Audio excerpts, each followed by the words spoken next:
Hey friends, this is our lab safety video, especially for room 128, so we can go around the room and look at different safety features. As I walk around this way, I'm coming around the, lab bench area and the counters, and you can see we have sinks. And one of the things, not necessarily safety, but we want to keep these working. They're a little old. A lot of people, when they turn it off, they try to push this way too hard and they will break. So once it goes off, please stop pushing on it. That would be great. All right. As you can see, I'm going to walk around the room, but I have goggles on just to show you what it's like when someone wears goggles and that you can get used to it. It's not weird. But a lot of people will be doing lab and then they'll do this and they'll put their goggles on their forehead. And that's not good because then the goggles just protect your forehead, and that's not what needs protected. It's definitely your eyes. So goggles, really important. We keep those on our eyes. You'll get used to it. All right, this is a fume hood, and I can open it up. I can turn some lights on. Let's see, here's my lights, and then the power switch. But what that does is if I'm working with a chemical that produces a toxic gas, we do that under the fume hood.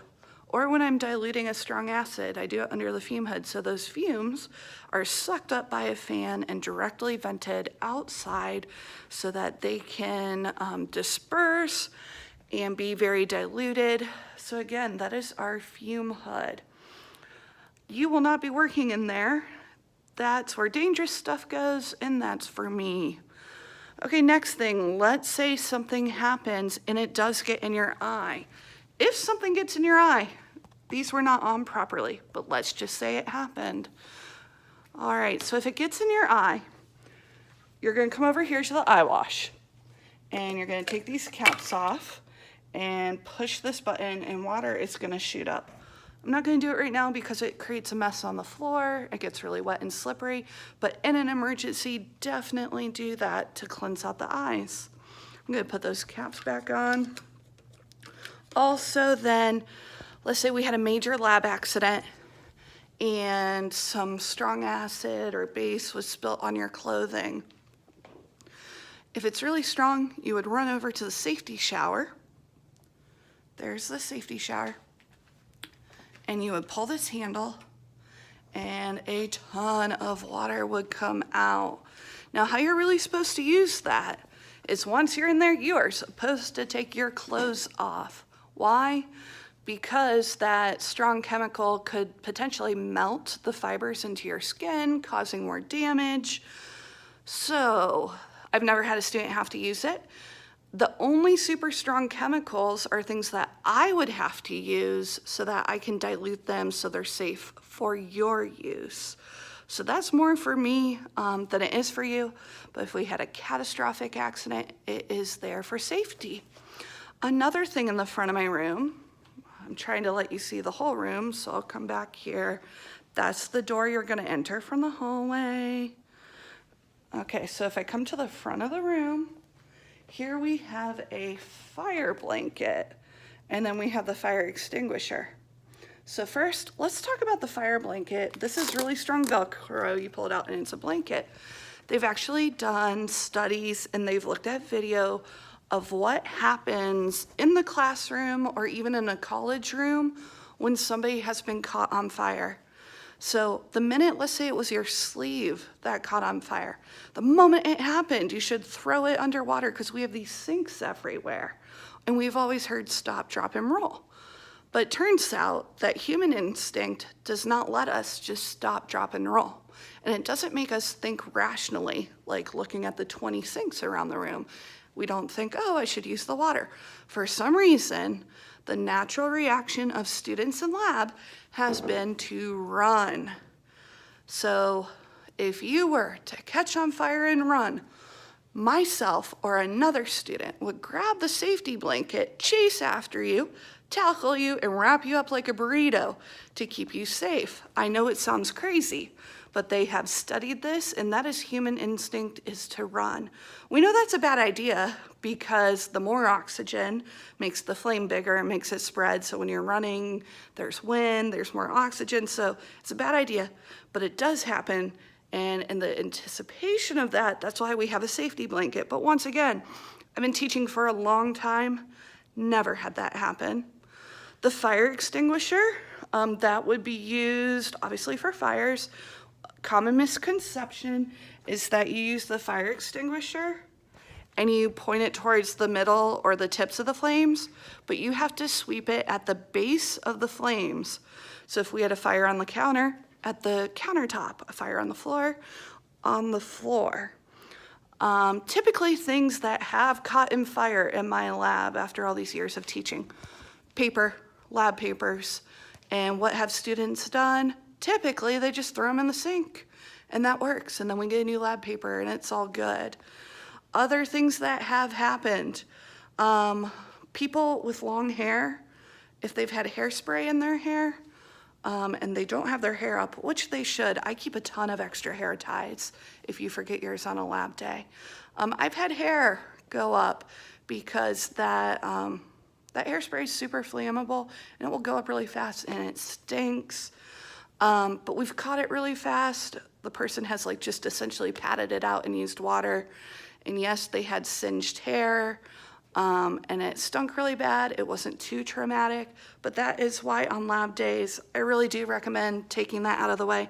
Also on a lab day, I would take this off because if I'm leaning forward and this is swinging, it could knock over some glassware and it could break the glass.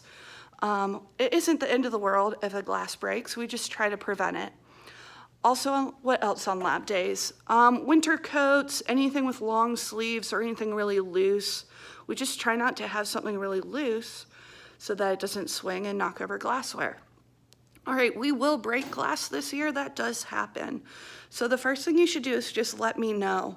And once you let me know, I'll come over. I have a dustpan I'm looking at right now. I'll bring that over and help. I will clean that up. I don't want you picking it up. I don't want you getting cut. And then over here, that is a glass break box to dispose of broken glass. And let me tell you why that's so important. If we don't put the broken glass in there and we just throw broken glass over there in the trash can, our custodial crew does not expect broken glass in there. So they're just gonna empty the trash, not expect it. It's gonna cut through the plastic bag and it could cut them, and we really don't want that to happen. When we put it in the proper place, the glass disposal box, that's what they know is in there. They know the minute they touch that, that is all broken glass, and they need to be incredibly careful. So broken glass. Now let's say it breaks and you do get a little bit injured.